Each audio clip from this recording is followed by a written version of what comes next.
Well, Barb, it's great to have you here in Chapel Hill. Barb and I have a long history together. We were randomly paired first-year roommates at Michigan Law School, later housemates, and the rest was history. I know all of Barb's shocking secrets, pranks, obsession with Days of Our Lives, Fresh Prince of Bel-Air fandom, nuclear-grade dad jokes. I've got it all. Shocking truth. But so I'm delighted that you're here. I know there are a lot of people who are so excited about it. And so do you want to just get right into it? Yeah, first let me just say thank you. Okay. I've had a couple of people ask, like, what brought you here to Chapel Hill? And the answer is Sarah Summers. You're welcome. My book publisher was planning a tour for this book that came out June 2nd. And she said, anywhere in particular you want to go? You know, she's got ideas of where to send me. And I said, well, my friend Sarah Summers said, Flyleaf Books in Chapel Hill, North Carolina is a great place to go. So I think we should go there. And what Sarah didn't tell you is that when we were in law school, our favorite joke was to tell people that we weren't just roommates, we were identical roommates. Because you can see how much we resemble each other. We would then break out into the theme song from the Petty Duke Show. You know. Yeah, so we would have a good time. But yeah, let's get into it. Yeah, we still had friends. It's amazing. But anyway, so all right, Barb, let's jump right in. So why'd you decide to call your book The Fix? Well, it's kind of a double entendre, if you will. It certainly refers to, you know, the subtitle is Saving America from the Corruption of a Mob-Style Government. And in President Trump's second term, I noticed some tactics that were very familiar to me as a former federal prosecutor. I saw him utilizing many of the same tactics that I had seen in my work by organized crime figures, corrupt public officials, and con men. And you know, the main tactic, and we can talk more about this, is using power to obtain more power through leverage, right? Trying to squeeze people, inflict pain, to coerce them to come to the table and negotiate their own punishment.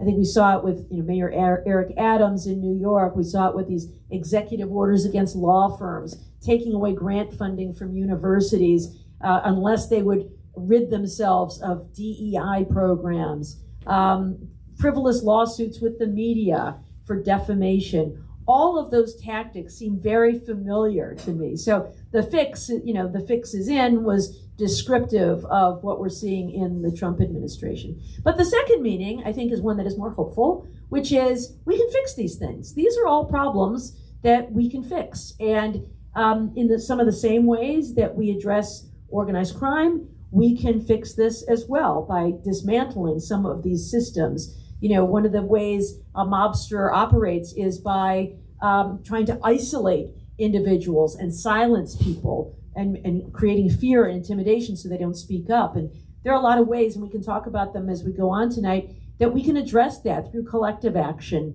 and exposure. So the fix also is hopeful, and a good chunk of the book is about some of the proposed solutions that we can use to take back our power. Well, speaking of mob-style tactics, which we are, I was very delighted to see a blurb from the most amazing fictitious mobster, Robert De Niro. Is there a story behind how you got that blurb? Yeah, so if you look at your book, you will see that there is an endorsement from Robert De Niro. I'll tell you the story. I don't really know him, but my editor, who's wonderful, a guy named Greg Ruggiero, who worked with me in developing this book. When we were done, he said, "Who's on your dream list to be a blurber?" And I want different blurbers from your first book. So you got to think. We got to be a little more creative this time because they can't just be people that it's easy to go to. And I don't know. He said, who would be on your fantasy list if you could have anybody? I'm like, I don't know, Robert De Niro, right? I mean, he was in Godfather 2, right, as the young Don Corleone. He was in Goodfellas. I think we saw Goodfellas together, by the way. Yes, we did. so I said, Robert De Niro. And he said, all right, let's see what we can do. And he reached out to his agent. Turns out he was familiar with my work and was a fan. Wow. And as you may know, Robert De Niro has been quite outspoken about this administration. And so he said he was happy to help endorse this book. And so he read the manuscript and he shared that blurb that appears on the cover of the book. I just love that. That's so wonderful. It's in a lesson. You gotta ask. You always gotta. You never know, right? I have received many advantages in life just by having the audacity to ask. So there you go. All they can do is say no, and now you're the victor. So I will say I found probably like a lot of people this part of the book, just so galling to read. Why don't you give us some examples of the most egregious mob-style tactics that you talk about in your book? Yeah, so, I tell some stories from my work as a prosecutor, and one of the things that I see in parallels to what we see from Donald Trump is what I saw in a case in which we prosecuted the former mayor of Detroit, Kwame Kilpatrick, a very smart and charismatic politician who could have been an incredible leader. Instead, he wanted to enrich himself and his friends, and he ultimately was convicted of bribery, fraud, extortion, and tax offenses. But one of the lessons I think that I learned as that case unfolded is how extortion works. So his game was to demand kickbacks if you got a contract to do business with the city of Detroit. And the big money was in the water and sewer department. Because, these are contracts that are valued at, tens of millions of dollars. It's a big deal to install a new water main or fix a sewer system and all these kinds of contracts. And so one of the things that was happening is there was a man by the name of Tom Hardiman. He owned a contracting business and he would bid on these contracts all the time. And he kept losing the contracts and he could never understand why. Because the job of the city administrators was to choose the bid that provided the best services at the lowest price on behalf of the people that they served. But instead, what was demanded was a kickback. They wanted cash in exchange for just doing their jobs and awarding these lucrative contracts. And so one of the ways they operated was to say, you need to hire the mayor's friend, Bobby Ferguson, to do your excavating work. And this man, Tom Hardiman, would repeatedly say, well, no, I have my own excavator. I don't need to do that. He kind of wasn't catching on. And he would lose the bid and lose the bid and lose the bid. And, they started being more blatant about it and saying, you're going to hire Bobby Ferguson as your excavator, and you're going to pay him 25%. And he'd say, but I don't need an excavator. I've already got an excavator. And they said, well, that's good because he's not going to do the work anyway. And he realized, this is just what I need to do. I've got employees. I've got families to feed. I've got to do this. So he did, and he agreed to pay the kickback. But the lesson here is, once you pay the kickback, so many people think, well, now everything will be fine. I'll be on easy street. But the first payment is never the last, right? Because now they've got you. They own you, they can control you, and they've got you over a barrel. And so they keep coming back for more and asking for more and more demands. And to the person who's been extorted can't tell anybody, because to do so would be to admit their own complicity. So they have to keep paying. And so Tom Hardiman would tell stories of how Bobby Ferguson would call him up and say, I need money. And he would find himself racing over to his house with envelopes of cash, $25,000 a pop, because he didn't want to lose the $10 million deal that he had obtained through the city. And now he was kind of stuck. He couldn't tell anybody, and he was in this situation. So he ultimately testified at trial. But I see these parallels in what's happening in the Trump administration. So, for example, we've got Trump making these demands on law firms, who many of them, some fought back, and I give them great credit, but these other law firms that thought that they were going to cut deals with the president, law firms who were accused falsely of engaging in weaponization and lawfare simply by hiring people like Robert Mueller or Andrew Weissman, who was part of Mueller's team that investigated Trump's connections to Russia in 2016. They were ordered that unless they divested themselves or came to the table with a deal, they were going to lose their security clearances, the ability for any of their lawyers to be hired by the government, and, to me, the kicker, banned from all federal government buildings, including courthouses. So good luck practicing law if you can't enter a courthouse. And so, but they were allowed to come to the table and cut a deal with the president.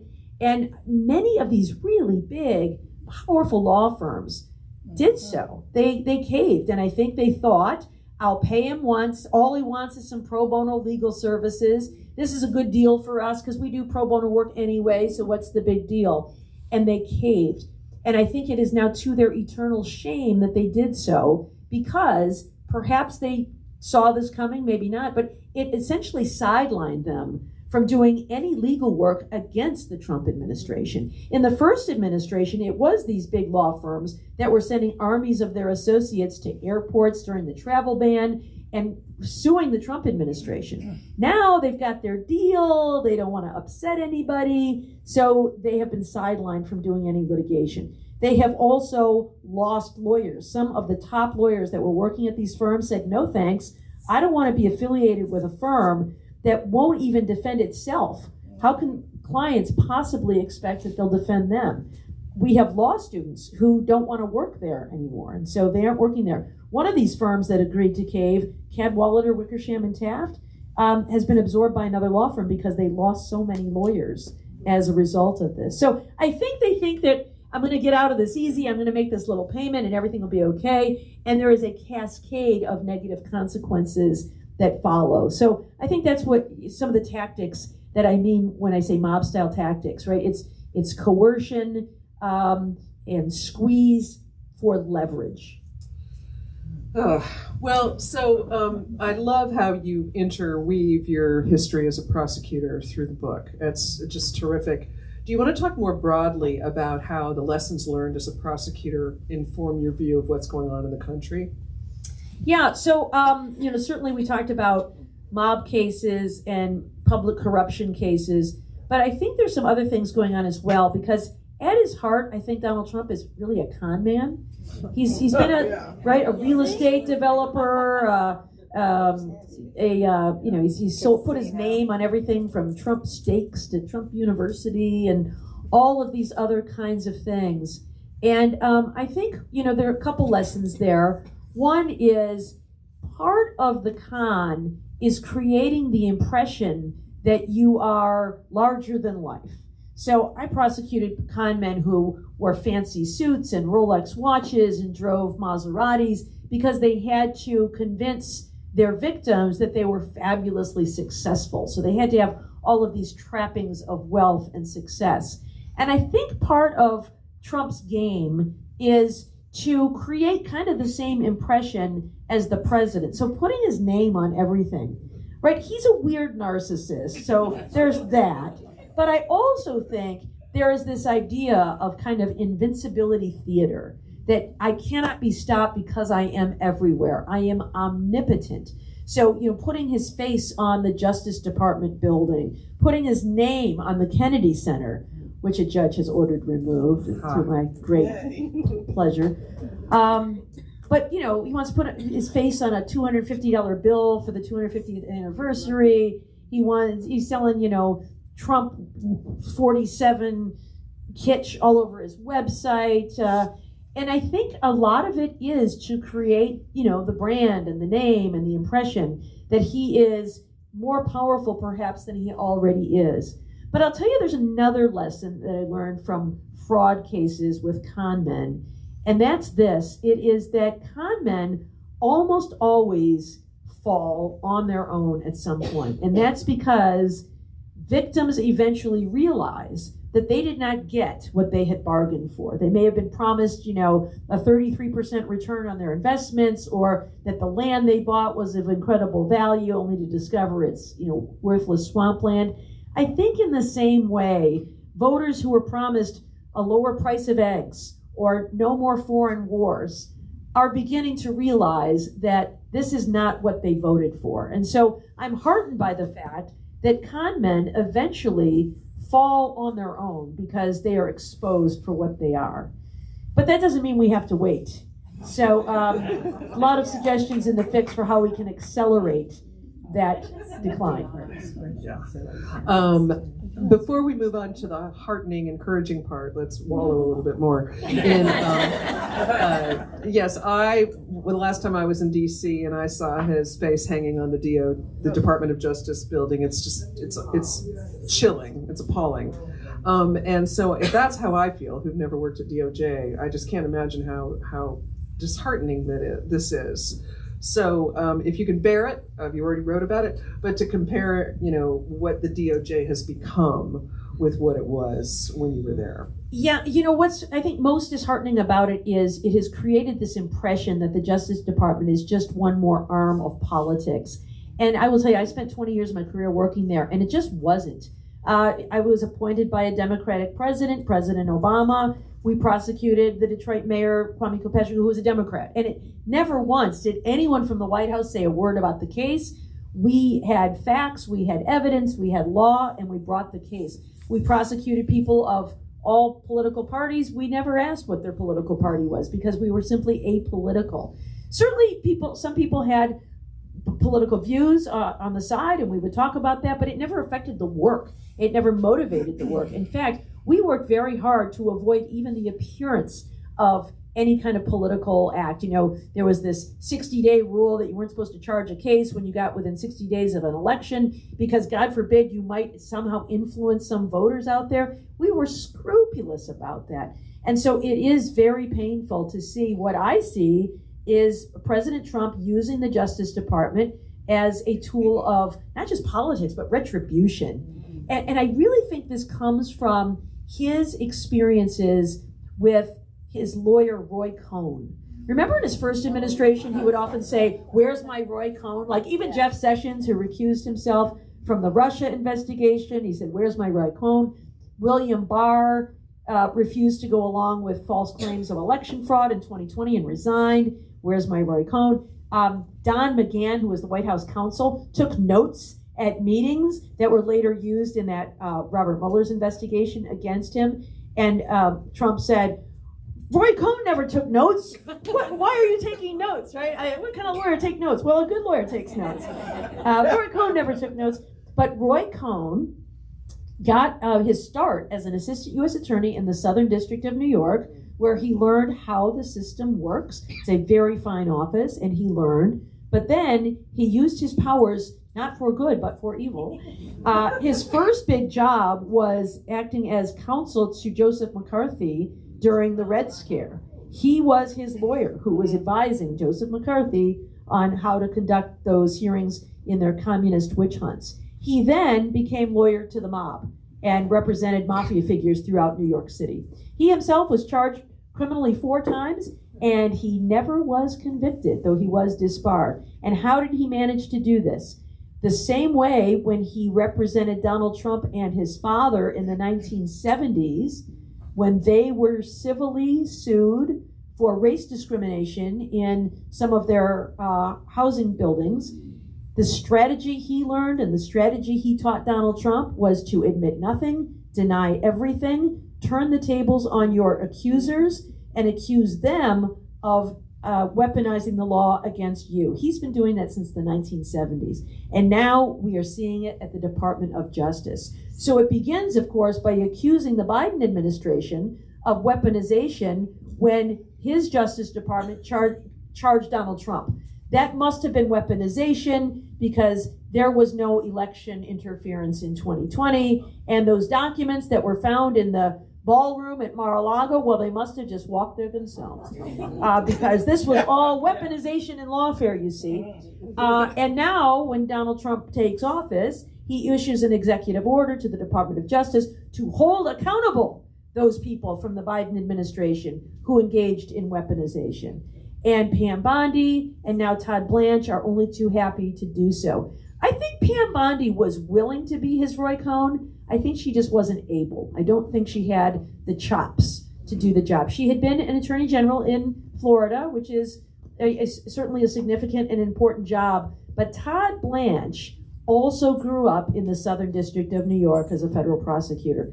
I think he knows how to push the buttons at DOJ to make things stick. So Pam Bondi She tried to charge Letitia James and Jim Comey. Those prosecutions failed. And now we've got Todd Blanche, who I think not only wants to serve his master, but knows how to do that. And so we've seen indictments against the Southern Poverty Law Center. We have seen the new charges against Jim Comey for his photo of seashells right here in North Carolina.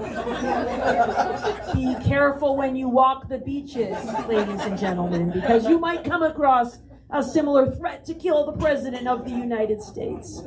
And then this slush fund, that he negotiated for the victims of the weaponization, including the people who stormed the Capitol on January 6th. Just disgusting. It is a way to reward allies, but also to advance this false narrative that they were martyrs and heroes. And so it really sickens me to see what the Justice Department has become. I am hopeful that we can take it back, but I think it could take a very long time. I mean, certainly my law students don't want to go work there right now and be part of this, Trump's personal law firm. We were often fond of saying it's the only cabinet department named for a virtue. It's corny, but we loved it. And we went into court and said our names. Barbara McQuade on behalf of the United States, and it meant something. I was told when I started, you will go into court and have credibility you did not earn, but it was earned by the generations of prosecutors who've come before you. And your job is to make sure that is maintained by always being honest with the court, candid with the court, fronting any weaknesses in your cases. And now what we've seen is judges saying, you have lost this presumption of regularity because too many people from the Justice Department have gone into courts and made false representations. So it's very painful. Yeah, I mean, you had alluded to, in your book, to sort of the incompetence of the autocratic systems. And that's one of the things that's also just so disheartening about the DOJ. I mean, they've been decimated. They cleared out the Civil Rights Division, and they have, people have left because it's not a good place to work anymore. But they're terribly incompetent. You see things happening again and again that having been, either, in litigation, DOJ has been, friends of the court in our cases, had statements in the cases, or sometimes we've been adversarial to them, and they're first rate. You don't mess around, and to see it now, it's just shameful. Yeah, and some of this is by design. When you put Kash Patel, that's S with a $sign, Kash Patel, in as your FBI director, you are not expecting kind of the top-notch service.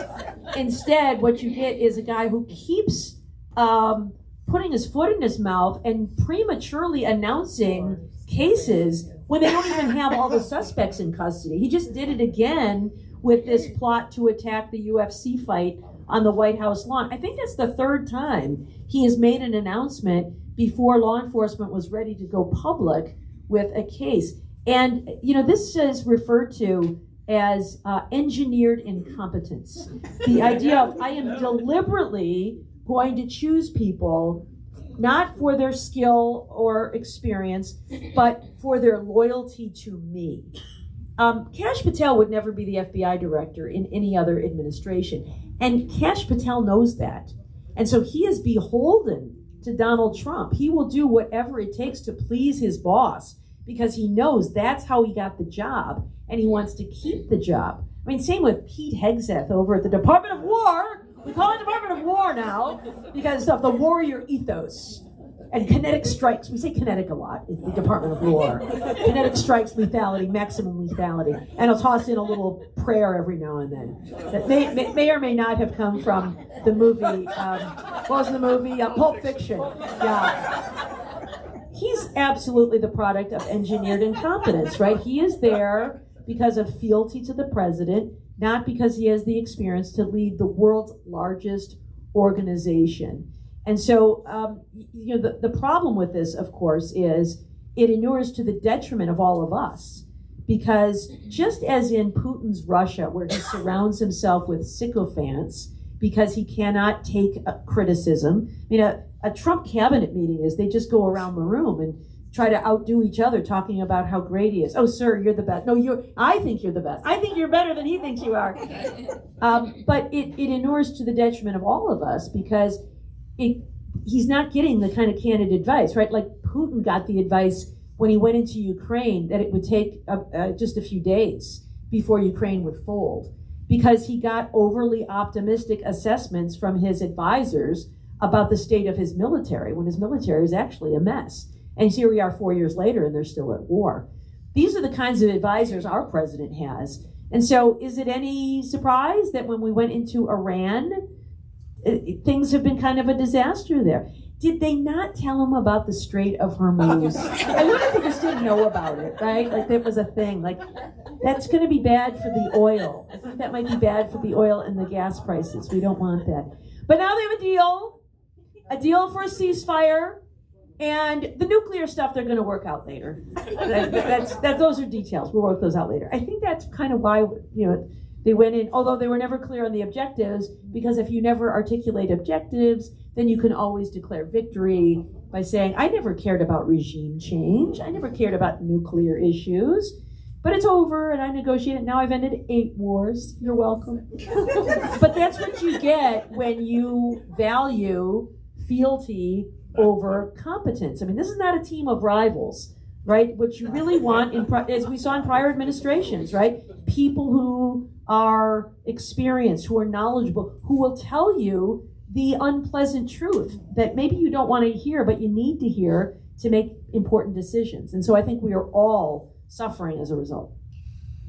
Well, let's transition to the wonderful part of the book, the fixes, the solutions.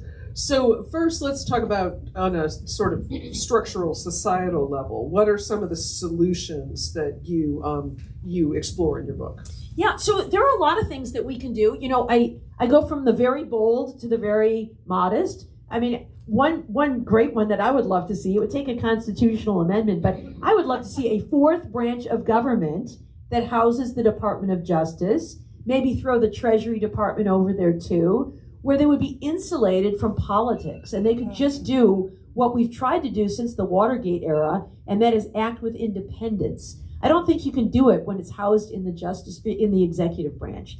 Now that's a big, far-fetched, bold idea that it might be difficult to achieve. But I have some others that are maybe a little more modest that I think are achievable. And I'll just give you an example from each of the branches of government. One of the problems, I know we have some teachers in the room, if only we taught civics the way we're teaching STEM now, because not everybody even knows what the 3 branches of government are. Do you ever see those like Jay Leno Man on the Street interviews where they ask, what are the 3 branches of government? And they say things like, Larry, Moe, and Curly. People don't even know what the 3 branches of government are anymore. But so a fix for each. One, the legislative branch, Congress. I think one of the problems we have in Congress now is that it is not acting as the check that our founding fathers intended it to be, right? It is Article 1 for a reason. It is there. It is supposed to be most responsive to the people. And instead of the separation of powers that they envisioned, it seems that today we have much more of a separation of parties.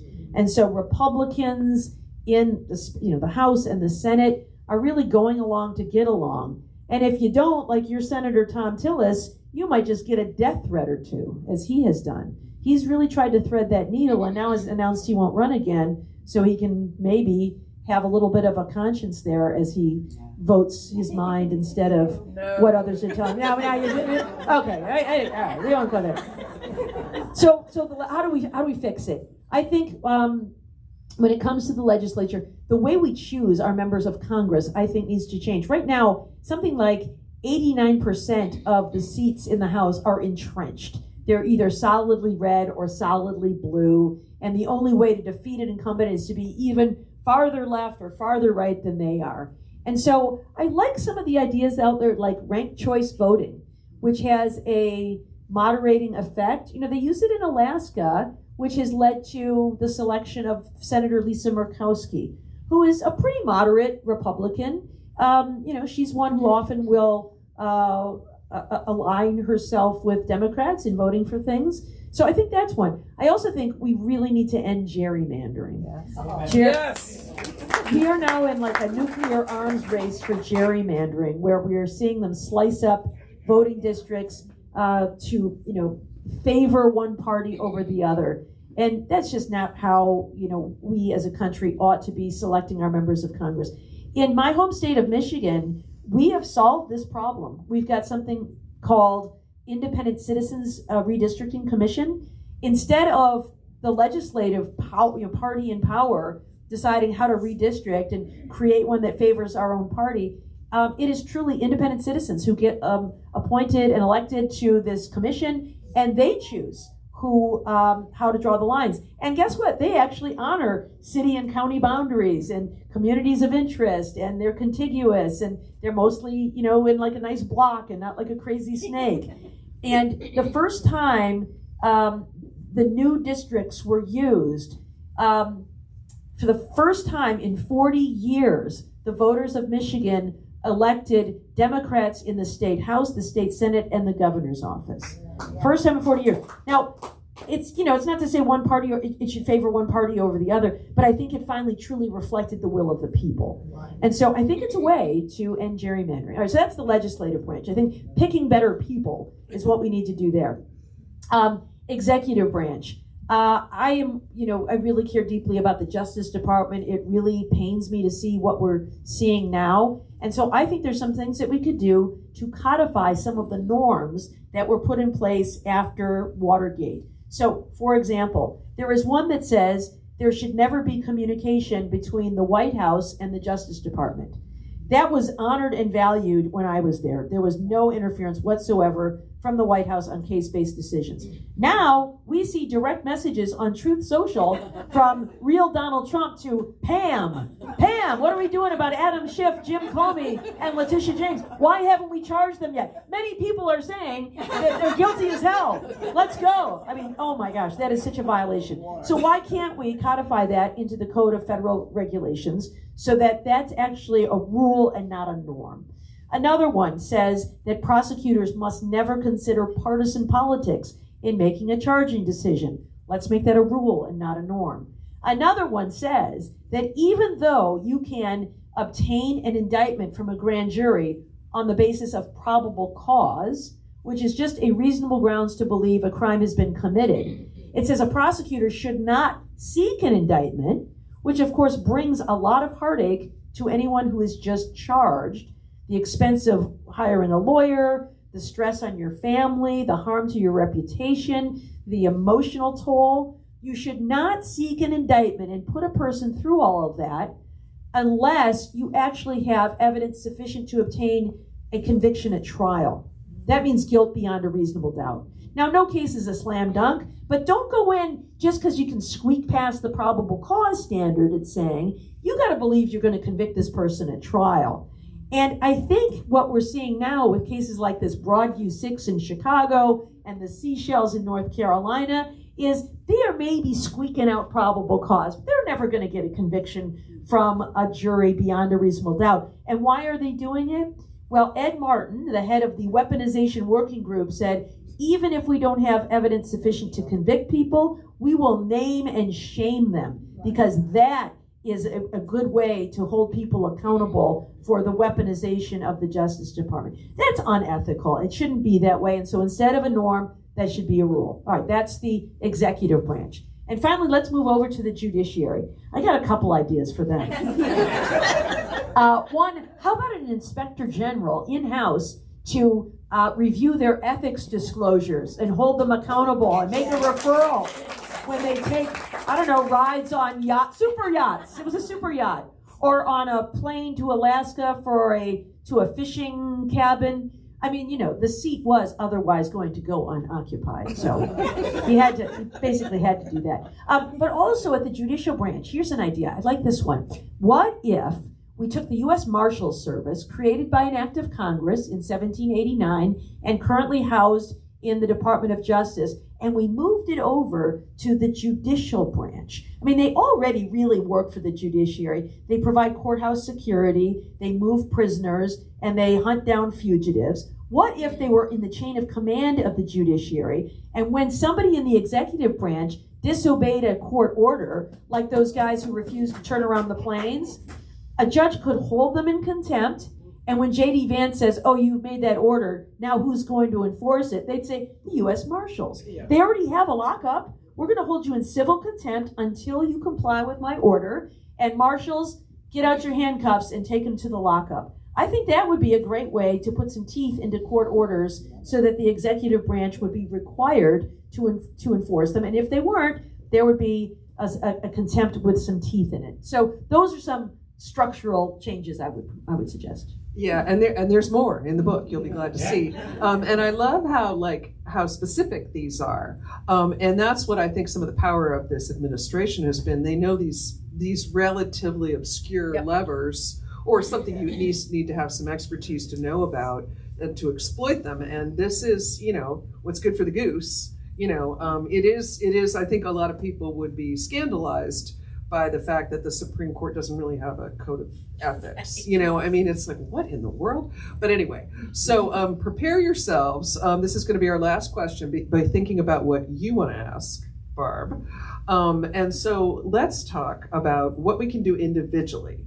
Call to action. Go. Yeah, so I also include in the book a lot of ideas about what we ourselves can do right now, right, without waiting for constitutional amendments or statutes or redistricting commissions.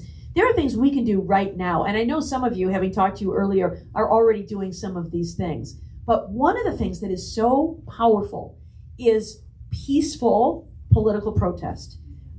There is a researcher from Harvard, a political scientist named Erica Chenoweth, who has studied regime change in hundreds of countries around the world throughout history.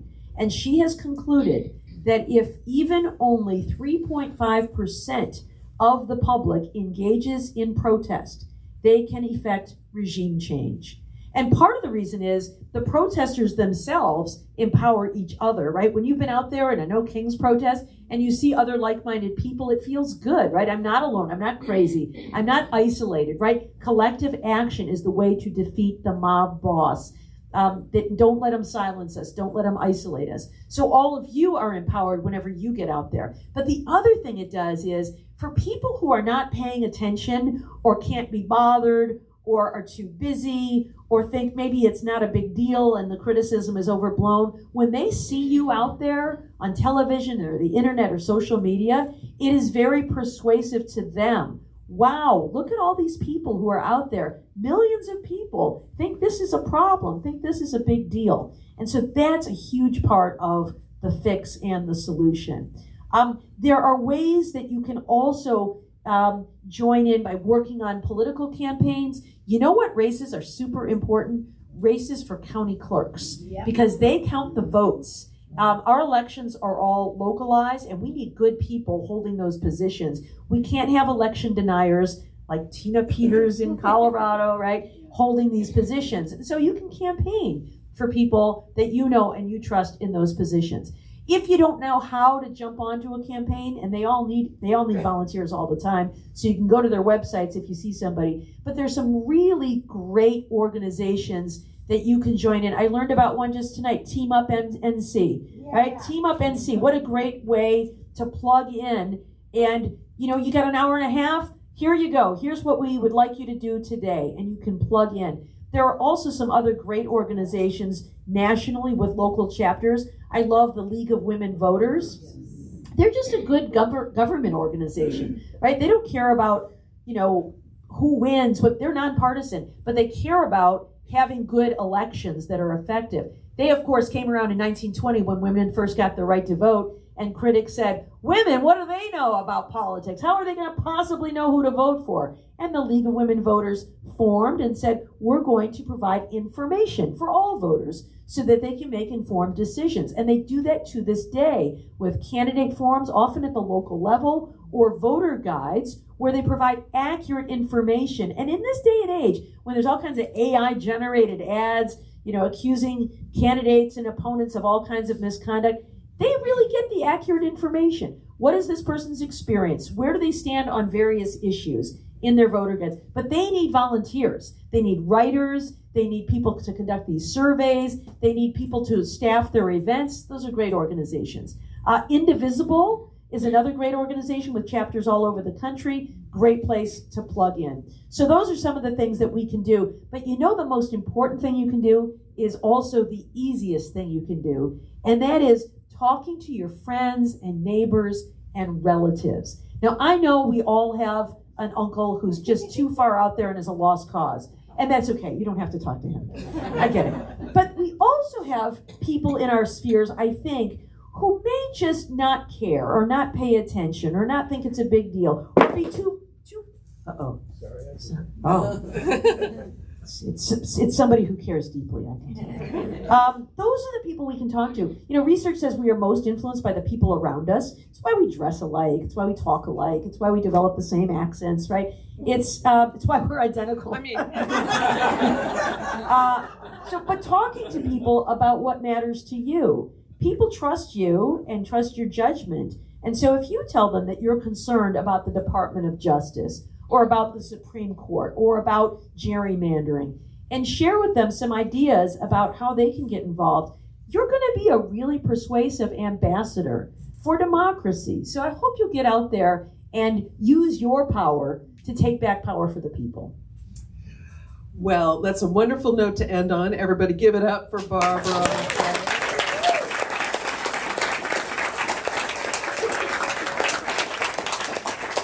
Hard to tell which of us is talking. Yes. So anyway, please ask questions for people who might have difficulty hearing. I will repeat the question. I would like to understand better. So I very much agree with your description of Trump as a con man and that he's been crafty for his whole career. And I also agree that many of the cabinet are just yahoos and morons. But it feels like every single day there's just another damn thing that they've been able to get through and get past. And I would like to better understand who is really steering the ship. Because Trump, at this point, it seems legitimately senile half the time, right? And he's falling asleep. And so who is giving him these ideas? Because he clearly can't come up with all of this. He didn't come up with any of them. Looks like a lot of people heard that, but just in case. Trump, somebody seems to be steering the ship because he doesn't seem to have it all together, yet they're frighteningly effective. So Barb, if you want to speak to that. Yeah. So I don't know, name, rank, and serial number, but I think there's a cadre of people. Stephen Miller, I think, is one who's incredibly influential. He is a deputy chief of staff. He apparently hates people. He most certainly hates immigrants. And, he's one who's floated ideas like suspending the writ of habeas corpus. So I think he is a big influence on what President Trump is doing. I think others are Russell Vogt, who is the head of the Office of Management and Budget. Russell Vogt is the one who said that he wants to put federal employees in trauma. He wants them to wake up every day wondering how it is they suddenly became the villains in society. He wants them to leave their jobs voluntarily. And so I think he is a figure of influence. There is a group that just hates the federal government. They think it's way too big. They've coined this phrase, the deep state, to try to get other ordinary Americans to hate them too. As a former federal employee, and I know we've got others in the room, these are the best of us, right? These are people who work for modest pay when they could be earning a lot more in the private sector, who took their jobs because they want to serve their country. And they're not getting fat. They don't get great bonuses. They're not sitting around eating donuts all day. They work really hard on behalf of us.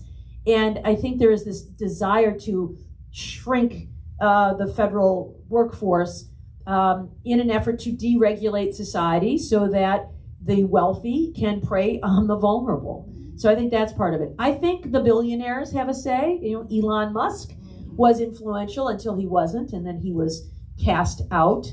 I think Steve Bannon still wields a lot of power. I think Trump got a lot of his ideas from Roy Cohn. There is the Heritage Foundation that authored Project 2025.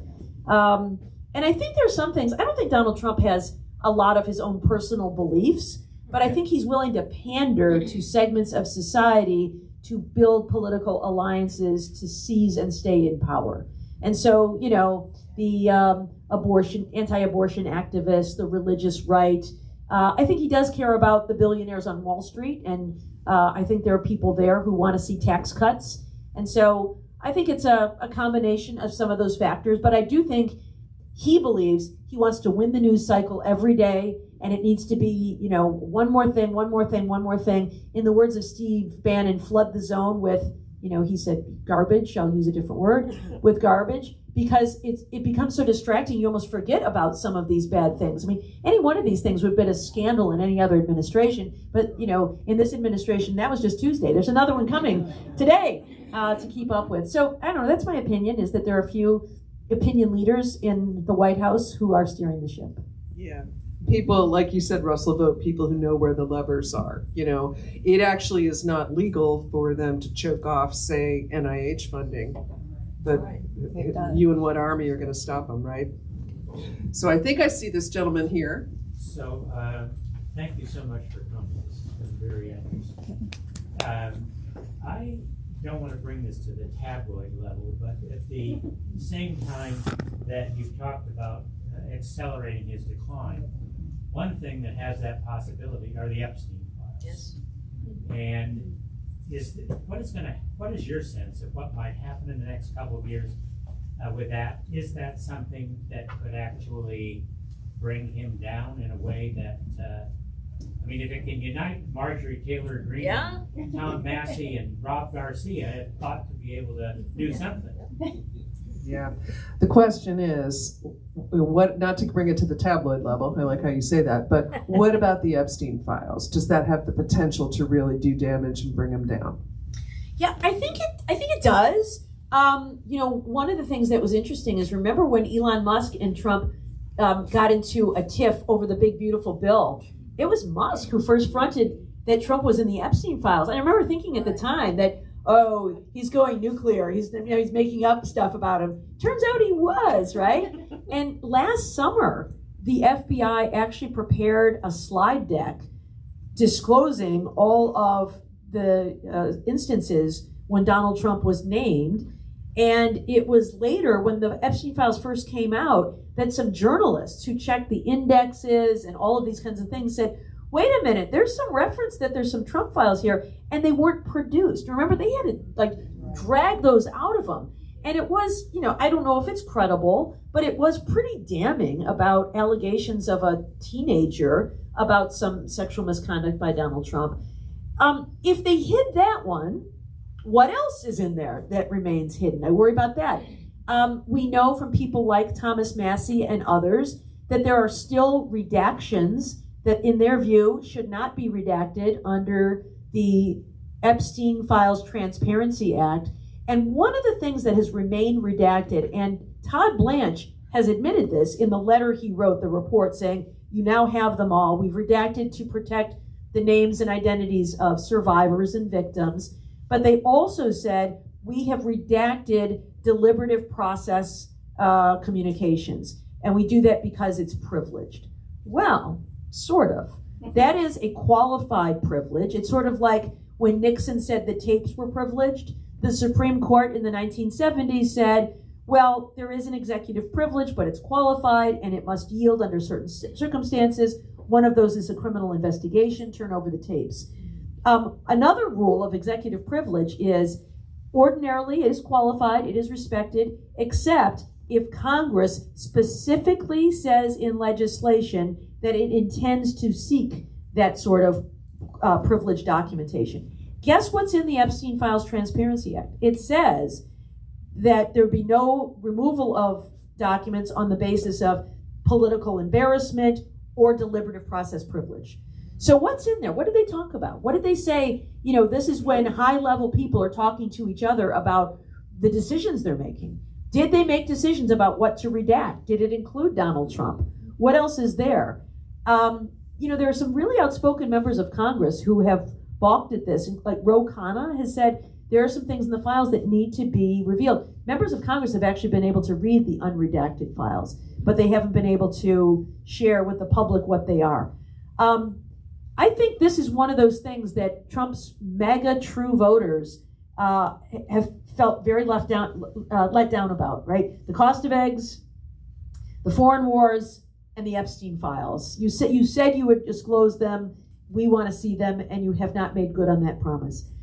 I don't know. I think Trump is done. I think Todd Blanche is done producing these documents. The ways we get them are, one, some lame duck member of Congress, like a Thomas Massey, who reads them on the floor of Congress. Because under the speech and debate clause, he cannot be prosecuted for what he says on the floor of the House. So that could be one. And he has hinted that he might do that. I think the other would be that we get a new Justice Department in 2028 because we elect a new president, and that Justice Department reveals them in their entirety. I think those are the two ways we see those. Let's see. I think you had your hand up, and then I just want to follow up. Why did the Biden administration sit for 4 years on those documents? Well, you may recall that during that time there was trials pending.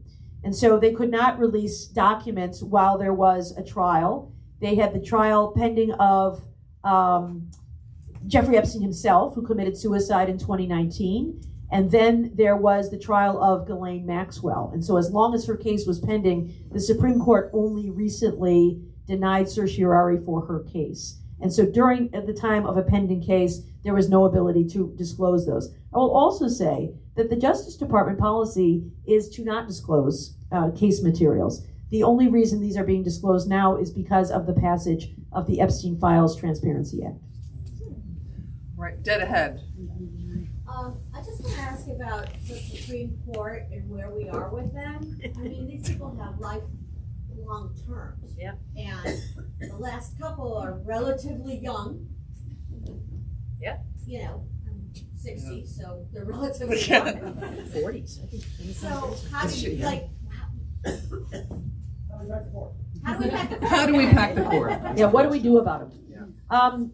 Yeah, the Supreme Court has been a very frustrating place in the past few years. I think the lower courts have actually behaved quite admirably, including Trump-appointed judges who, for the most part, have held the law. We could do a whole session on Aileen Cannon in Florida. But mostly, judges in the lower courts have applied the rule of law. What we've seen at the Supreme Court is, I think, number one, a stacked deck, thanks to Mitch McConnell. Remember when Scalia died during Obama's administration? In like February, he said, oh, we can't possibly get a vote for a candidate this close to an election, so we're going to keep that seat open, and if whoever wins the next election, they'll get to name somebody, and it ends up being Trump. And so instead of filling that seat with Merrick Garland, we get, I think it was Brett Kavanaugh was that seat, or was it Gorsuch? It was Gorsuch. Neil Gorsuch gets that seat. Okay, then we see the death of Ruth Bader Ginsburg in September of an election year. Okay, I guess we're good. We don't appoint justices in an election year. And Mitch McConnell says, oh, no. The rules are different if you're left-handed. And so we're going to give a vote for Amy Coney Barrett and get her on the court. So now he gets 3 justices. Most presidents are lucky to get 1. He gets 3 justices. So we've got now this court that I don't know that they are in the bag for Donald Trump. I will make an exception for Justices Alito and Thomas, who do really kind of seem in the bag. But the others, I think, just share his worldview in many ways, including this idea of a unitary executive. They've batted back the tariffs. I think they're going to rule against him on birthright citizenship. But this idea of his ability to fire anybody in the executive branch, even when Congress has said, no, it's a 14-year term, or it's only for bad behavior, it's only for just cause, these kinds of things. He's been firing people willy-nilly. I think the court has indicated a willingness to go along with it because they share this unitary executive theory. And as Justice Ketanji Brown Jackson keeps writing in her dissents, for the love of God, of all bad times to come along with this goofy unitary executive theory when we've got this madman trying to take more power. This is not the time, people, for unitary executive theory. So she keeps writing that. But I think they share it. I think they've shared it all their professional careers. And so I think it does open the doors to allow him maximal power. And I think the worst decision about that was the presidential immunity decision from 2024. Where they granted the president immunity from prosecution for crimes committed in their official acts. I think Presidents Nixon and Ford would like a word. I think they believed a president could be convicted. And all of the things that in her dissent, Justice Sonia Sotomayor said, you realize that as a result of this, a president could accept a bribe for a pardon. And she actually, that would be immune from prosecution because it's an official act. And in his response, Chief Justice Roberts writes for the majority, "Oh, these overly dramatic examples in the dissent." Like, you want to say, have you met Donald Trump? Because it's come true. What they thought and what they wrote is that a president needs to be free from the fear of criminal prosecution so that he can be fearless and bold. Well, I think they've created a monster, because we certainly have a president who is fearless and bold. And I think it's going to get worse, because I think they're going to say the president can fire anybody in the executive branch, although they seem to be willing to make one exception, and that is for the Federal Reserve Board. And in my most cynical version of myself thinks the reason for that one exception is, oh, we don't want him to blow the money. I got my 401k, we got to have professionals over there. The rest of it, whatever, the hell with it. But, the Federal Reserve, that's the interest rates, and we don't want the economy to tank, so we'll make an exception for that. Yeah, it doesn't affect them. Maybe last question? Yeah, I'm sorry, we got one question. There's been nobody in the back, so I'm going to get that. Sorry, y'all. Man in purple shirt. Hi. I am, like you, a Michigan native and Michigan law grad. Go blue! Woohoo! By far my favorite thing about you is your tweets about Michigan and Detroit sports. So please keep those coming. And I was going to ask you if it's too late for the Tigers to turn the season around. I'm going to ask you about something that people in this room might care about. You mentioned... I care about that. The answer is yes. The Comey prosecution, the seashells thing, as an example of a case that's politically motivated, never should have been brought in the first place. Do you think that description might apply to any of the cases against President Trump? I think there were 4. It's hard to keep track. There were so many. Obviously, I'm thinking foremost about the New York falsification of business records case. To this day, I can't figure out what the hell happened with the one in Atlanta with the finding 10,000 votes. So I thought maybe you could talk about that. I don't. I think those were all legitimate prosecutions. I suppose the one that, there's a term called selective prosecution. And that means it is a due process violation to prosecute one person for violation of a law if I don't also prosecute other people who are similarly situated, right? I give people a pass.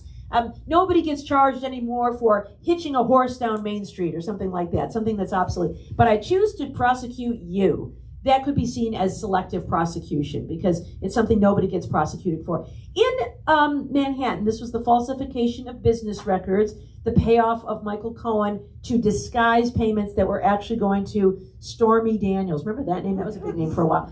That was hush money to pay her off. That is a crime that Alvin Bragg said he prosecuted something like 22 times that year. So it's not a crime that nobody gets charged with, as Donald Trump frequently said. It is a crime that people get charged with. And so he committed that crime, and the prosecutor exercised, I think, appropriate discretion to charge it. We had the 2 federal cases. One was the retention of classified and national security documents. I think that was a really big deal. They were about, battle plans and what we'll do if we're attacked and the location of nuclear weapons and things like that. And he had them scattered around a ballroom at Mar-a-Lago. That was incredibly irresponsible. I also think he would not have been charged if he had just given them back. The National Archives spent 18 months trying to get them back. And when they showed up to inspect them, he had guys moving the boxes around to evade that. I don't know what his plan was, why he wanted to keep those, but I think that was a big deal. I really think that if he had given them back, he would not have been charged with a crime. Or we've seen other people. We saw Joe Biden and Mike Pence and others retain documents. They sort of outed themselves, volunteered that they had this stuff, and gave it back. I think that's a very different scenario than what Trump did there. I think the election interference case was sound. It was conspiracy to commit fraud against the United States, false claims of fraud. There was evidence that he knew he did not win that election. It was just saying so, and that he had orchestrated those false slates of electors. He had pressured Georgia for the 10,000 votes. I used to know the number. I want you to find me 10,780 votes. 11,780 votes. Is that the number? So I think that was a serious crime. That was a violation of our voting rights under that, right? We voted a person to be president, and he tried to reverse that. So I think that was a legitimate case. And then with regard to Georgia, I think that was absolutely a legitimate case. What happened to it was Fonnie Willis exercised some very poor judgment by engaging in a romantic relationship with a colleague. That case never got decided on the merits. Remember that grand juror who was giving all the interviews? Remember her? She was great. She was like, oh boy, this is something, right? Remember her? She was, oh, wait till you see this. That was a serious case, but it really got derailed because of her misconduct. And I really fault her for that, because by engaging in that misconduct, she really set that case up for failure, and she really shot herself in the foot there. But I thought that was a legitimate case. It ultimately got handed off to a prosecutor in a different county who said, we're not going to follow through with the case. After, and then once Donald Trump regained the presidency, the cases all sort of fizzled. But since this is the last question, I will leave you with this hope that what could happen, and what I think should happen, is that the Jack Smith cases could be resuscitated in 2029. Remember, he stripped that election interference case to eliminate, he got a superseding indictment, he removed all of the purportedly immune conduct that was committed in the president's official capacity. It left behind only those acts committed in his personal capacity as a candidate. The charges relating to the documents all pertain to time when he was a private citizen after he had left office. He only dismissed them because of the DOJ view that a sitting president cannot be prosecuted for a crime. When he is no longer sitting in January of 2029, if we have a new president, hope we do, I believe those cases could be renewed. And I think they should be renewed, because I think that one of the reasons we have a Donald Trump is because we had a Gerald Ford who pardoned a Richard Nixon. And as a former prosecutor, I believe very much in accountability. And accountability is not so much to punish people for what they did in the past, it is to protect the future through deterrence and to protect public safety. And so let's hope that part of the fix is prosecuting Donald Trump in 2029 and holding him accountable for the crimes against our country.